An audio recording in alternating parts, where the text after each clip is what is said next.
Des femmes entrepreneurs de 36 pays d'Afrique sont concernées par le projet. 50 millions de femmes ont la parole. Une plateforme de réseautage pour des partages d'expériences, d'informations sur les financements et opportunités commerciales transfrontalières. Initié par la Banque africaine de développement, ce réseau devra contribuer à atténuer certaines difficultés liées au genre. Cette initiative est venue à point nommé. Certes, nous avons beaucoup de femmes entrepreneurs, mais le grand défi, c'est que ces femmes accèdent difficilement à l'information financière, mais également au financement. Et il faut que nous œuvrons tous pour pouvoir déconstruire les stéréotypes. Parce que la femme va au-delà. La femme, qu'on le dise ou non, la femme est le pilier des familles. Coût total du projet, plus de 5 milliards de francs CFA. Il s'étendra sur 3 ans et devra permettre d'ici à 2022 à créer jusqu'à 10% d'emplois supplémentaires en Afrique. Des enjeux qui suscitent une réflexion profonde. Au nom de la ministre de la Femme, de la Protection de l'Enfant et de la Solidarité, Yacouba Doumbia a encouragé les participants.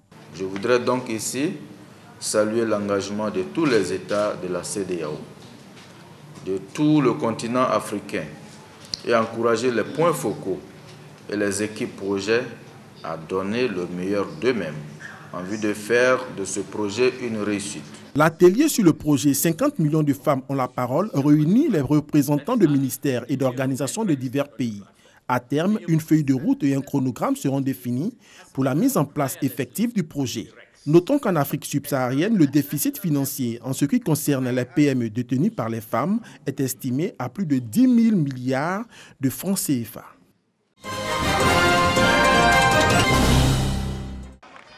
Les jeunes parlementaires de Côte d'Ivoire sont venus des 4 coins du pays pour leur première session 2018.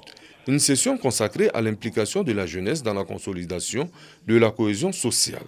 Les jeunes ont décidé de s'attaquer à l'incivisme sous toutes ses formes pour le triomphe de l'autorité et des symboles de l'État. Autre thème abordé et bien d'actualité, l'immigration clandestine, un phénomène auquel les jeunes Ivoiriens n'échappent pas. À cet effet, des missions du Parlement des jeunes vont sillonner la Côte d'Ivoire afin d'amener tous les jeunes à ne pas être tentés par cette aventure. Cette première session 2018 du Parlement des jeunes bénéficie du soutien de la Fondation Félix Houphouët-Boigny pour la recherche de la paix, représentée par son secrétaire général, le professeur Jean-Noël Loukou, mais aussi d'un parrain qui donne sa vision.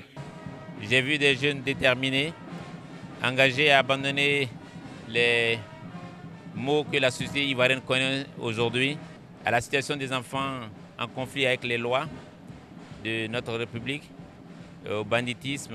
Et cette jeunesse mérite d'être encouragée. Je ferai mon possible pour que les plus hautes autorités soient informées de leurs efforts, de leurs préoccupations, pour qu'effectivement leur mission puisse atteindre le but qui se sont assignés. 3 jours, c'est le temps consacré à Yamoussoukro à cette première session 2018 du Parlement des jeunes de Côte d'Ivoire. Dans la région rurale de Boissy au Ghana, les moustiques ont évolué et résistent désormais aux produits chimiques utilisés contre eux. Selon l'Organisation mondiale de la santé, le Ghana a enregistré quelques 600 morts l'an dernier en raison du paludisme. Des études sont donc menées dans des laboratoires pour étudier la résilience des insectes et développer de nouvelles formules répulsives. Les moustiques sont élevés dans des bocaux pour être ensuite étudiés par des scientifiques spécialisés. Paul Oseibonsou est l'un d'eux. Il explique que si un seul moustique survit aux produits chimiques, il développe des anticorps qui seront ensuite transmis aux futures générations, rendant la lutte toujours complexe. Le Ghana fait partie de l'Afrique subsaharienne et l'épidémiologie nous dit que nous avons l'un des plus gros problèmes de paludisme dans le monde. Il est donc essentiel que le Ghana ait des solutions pour que nous puissions réduire le fardeau du paludisme du strict minimum. Le paludisme transmis par les moustiques femelles a contaminé quelques 216 millions de personnes à travers le monde en 2016 et a été responsable de 445 000 décès. Avec l'insecticide de 3e génération auquel les moustiques ne peuvent plus résister, le Ghana espère vaincre le fléau. À l'approche de la saison des pluies, M. Owusu et ses collègues de l'ONG Agalma travaillent sans relâche et parcourent la campagne pour des opérations de pulvérisation. Si je vais dans une pièce de la maison ou dans toute la maison et que quelqu'un ne veut pas que je la traite, je dois faire s'asseoir la personne et lui expliquer l'importance de la pulvérisation parce que le paludisme tue, il est très important que nous le comprenions tous. Après avoir été approuvé par l'OMS puis par l'État ghanéen et assuré une chute de 75% des cas, l'insecticide est utilisé dans 1,2 million de foyers à travers le pays.